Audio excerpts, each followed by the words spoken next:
Nous recevons maintenant les invités de Paris Direct avec deux autres co-auteurs. Ils ont co-dirigé L'Empire qui ne veut pas mourir, une histoire de la France-Afrique. Bonjour à vous, Thomas Borel et Benoît Colomba. Merci d'être avec nous. La jaquette du livre donne le ton de ce qu'il y a à l'intérieur. Guerre, pillage, racisme, coup d'État, corruption, assassinat. Vous allez droit au but, messieurs. Je ne sais pas qui va répondre à la première question. Contrairement à ce qu'on entend assez souvent, la France-Afrique n'est pas morte, elle est même bien vivante. Qui commence? Oui, ce qu'il faut bien comprendre, c'est que ce qu'on appelle la France-Afrique, c'est un système de domination et de prédation qui se caractérise, c'est ce qu'on documente dans ce livre, par une grande capacité d'adaptation. Si on devait prendre une métaphore animalière, on pourrait dire que la France-Afrique, elle ressemblerait plus à un serpent qu'à un ours. Elle fait sa mue en permanence. Et c'est ce qu'on raconte dans cet ouvrage. On revient à la fois sur les racines coloniales de ce système et on décrit ces nouveaux visages qui passent par de multiples mécanismes institutionnels. Alors, on va peut-être s'arrêter sur la définition que vous en donnez de la France-Afrique. Vous dites que, en gros, c'est un système de domination fondé sur une alliance stratégique et asymétrique entre une partie des élites françaises et une partie de leurs homologues africaines. Et ces mécanismes qui se déploient dans une relative indifférence de l'opinion publique française, on va y revenir tout à l'heure, permettent à ces élites franco-africaines de s'approprier, de se partager des ressources économiques, politiques, culturelles au détriment des peuples africains. Vous parlez de prédation, messieurs, ça ressemble à peu près à une association de malfaiteurs, non ? Oui, sauf que ça ne tombe pas forcément sous le coup de la loi, même s'il y a un certain nombre d'actes crapuleux qui caractérisent la France-Afrique. Et d'ailleurs, c'est un peu la partie la plus visible, la plus connue. Quand les gens pensent à la France-Afrique, ils pensent à l'aspect le plus sulfureux, donc avec des affaires criminelles, des assassinats, des coups d'État, les valises de billets, tous les mécanismes de corruption. Ce qu'on montre dans ce livre, et sur un temps très long, puisqu'on finalement on documente 80 années de relations franco-africaine, c'est tout le maillage institutionnel qui sous-tend ce système. Et c'est bien pour ça, d'ailleurs, qu'on parle de système, comme le disait Benoît.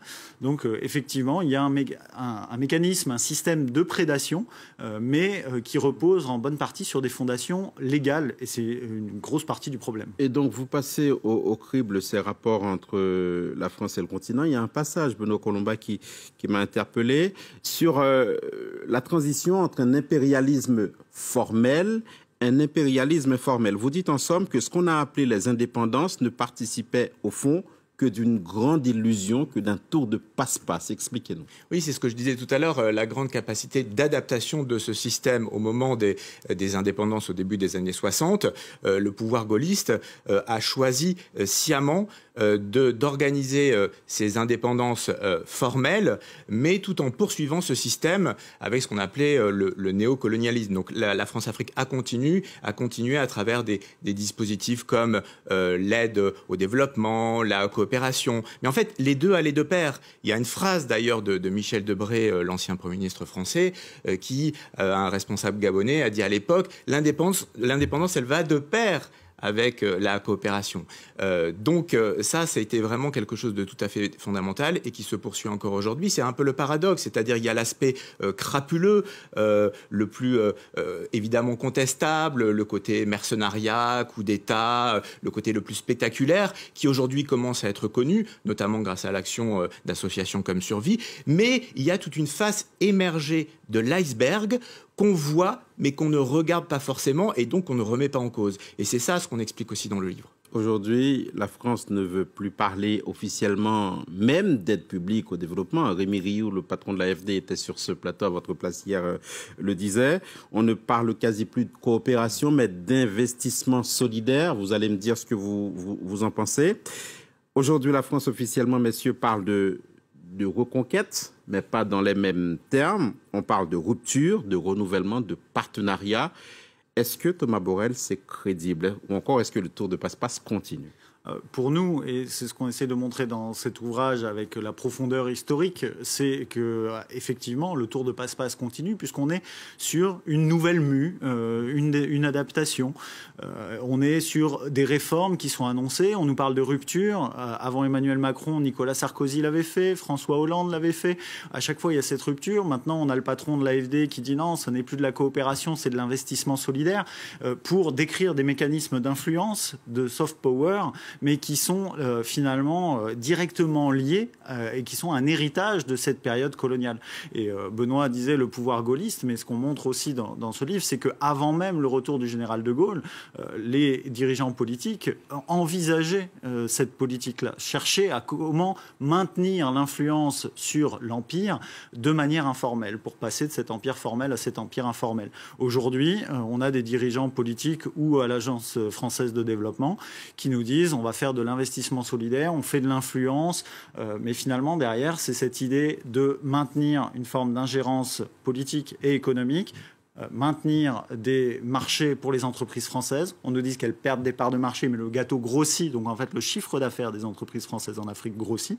Et la France déploie toute une batterie d'outils pour maintenir finalement ces marchés-là et quelque part écrire l'histoire à la place des peuples africains. Alors, il y a eu de grandes figures, évidemment, de la France-Afrique. Jacques Foccart, évidemment, puisqu'on ne peut pas ne pas parler de lui, mais il n'y a pas que lui. Il y a eu d'autres figures. On pense à Ali Bongo, on pense à Jacques Chirac et bien d'autres. Quels sont aujourd'hui ce qu'on pourrait appeler les gardiens du temple de ce qu'il reste de cette France-Afrique qui s'est transformée? C'est là où c'est assez surprenant, c'est qu'on voit qu'on a une nouvelle génération qui arrive au pouvoir en France. Emmanuel Macron vante sa jeunesse en permanence, mais il est aujourd'hui le gardien du temple. Il ne cesse de répéter qu'il n'a pas connu la colonisation. Nicolas Sarkozy a dit la même chose. Mais il ne cesse de prendre des postures qui sont parfaitement coloniales. Convoquer à Montpellier une jeunesse africaine pour parler avec le président français, depuis l'Élysée, dire on va parler à cette jeunesse, est en soi une posture coloniale. Les déclarations qu'il fait, où il se pose en donneur de leçons sur ce qui se passe au Mali, alors que dans le même temps, il va au Tchad avaliser un coup d'État, c'est aussi une des postures coloniales d'Emmanuel Macron. Donc lui-même, aujourd'hui, est un gardien du temple. Auprès de lui, on pourrait citer Jean-Yves Le Drian, qui était le ministre de l'Afrique de François Hollande et qui est encore le ministre de l'Afrique de Emmanuel Macron. Donc, et qui, à propos des dispositifs militaires au Sahel, dit aujourd'hui il faut moins d'emprise, mais plus de muscles. Donc on continue à s'adapter continuellement. Et encore une fois, c'est vraiment une caractéristique, la grande continuité, quels que soient les pouvoirs dans cette politique et le maintien en place de ce système. On peut évoquer la figure de François Mitterrand, qui est finalement, c'est très peu connu, un des précurseurs de la France-Afrique dès la 4e République, donc avant le pouvoir gaulliste. Il a été ministre des Affaires d'Outre-mer en 1950. Et on voit qu'effectivement, Emmanuel Macron est le continuateur de cette politique, par d'autres moyens, bien évidemment. Un mot sur son expression, il avait parlé de conversion des regards à propos des relations franco-africaines. On pourrait plutôt parler de diversion, finalement, en mettant en scène ce prétendu dialogue avec la jeunesse africaine. Si on vous suit bien, Thomas Borrell et Benoît Colomba, le fait que cette réunion se tienne à Montpellier, ces jeunes, ces artistes, ces sportifs et tout ça, ce nouveau sommet Afrique-France sans les chefs d'État et de gouvernement, ce n'est pas significatif de quelque chose de neuf, bien au contraire. Pas vraiment. On peut d'ailleurs signaler que en mai dernier, il y a déjà eu un sommet avec des chefs d'État africains réunis, c'est très symbolique, autour d'Emmanuel Macron au Grand Palais à Paris. Donc à ce niveau-là, il y a rien de nouveau. Il y a encore une fois les sujets principaux, c'est-à-dire la suggestion monétaire, le maillage militaire, tout ce qui concerne le soft power, la coopération, l'aide dite au développement. Tout ça n'est pas sur la table. Donc les vrais sujets ne sont pas discutés.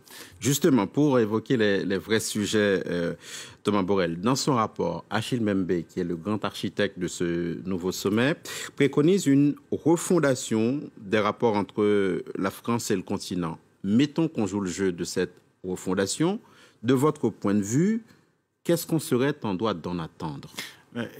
Des choses qu'on ne trouve pas dans les recommandations d'Achille Mbembe. Malheureusement, il parle de refondation. Tout ce qu'il est en train de faire, c'est une relégitimation. Il œuvre à une relégitimation de la politique française en Afrique. Parce qu'on nous dit qu'il n'y a pas de tabou, que les sujets sont sur la table. Il évoque dans son rapport quelques-uns de ces sujets, assez vite et en les documentant bien peu, malheureusement, comme la coopération militaire avec des dictatures, le fait qu'on ait des officiers français au sein des appareils répressifs de ces dictatures, encore aujourd'hui. Mais ces aspects-là, ensuite, ne sont pas dans les recommandations. Il y a des recommandations toutes simples. Il faut que l'armée française quitte le continent africain. Ça veut dire la fermeture des bases, ça veut dire le retrait des coopérants militaires, des appareils répressifs de ces régimes. Il y a sur le franc CFA, la France n'a pas à venir écrire les réformes du système monétaire. Elle doit sortir de ce système monétaire.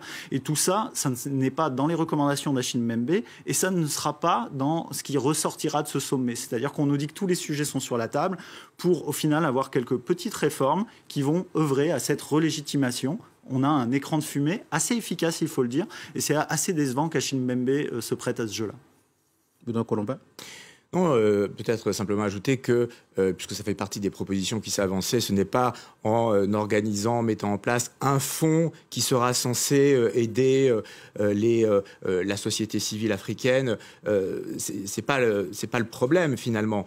Le problème, c'est arrêter de soutenir des dictateurs qui oppriment leur peuple et arrêter de poursuivre des dispositifs institutionnels qui continuent de maintenir cette domination justement et à la perpétuer. Et on a vu effectivement, ça a été cité par Thomas, le déplacement d'Emmanuel Macron après la mort d'Idriss Déby au Tchad. Et c'est vrai que là, d'une certaine manière, il avalisait un coup d'État constitutionnel. Merci beaucoup, Benoît Colombin, Thomas Borrell, d'être venu jusqu'à nous, co-directeur de ce gigantesque ouvrage.